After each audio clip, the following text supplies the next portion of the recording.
রাসূল সাল্লাল্লাহু আলাইহি সাল্লাম বলেন, আন্না সাদকাতা ওয়া ইন্না সাদকাতা তুতফি হারাল কুবুরে,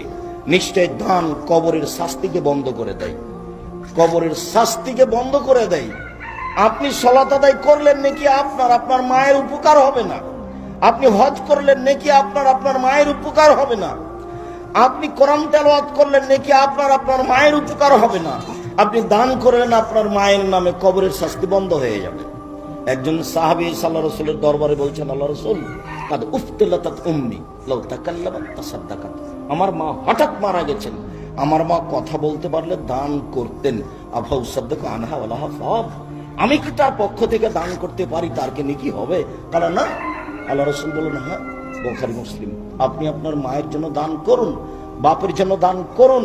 যারা চলে গেছে অর্থ সম্পদ রেখে গেছে তাদের জন্য দান করুন। সম্মানিত দিনী ভাই বোন,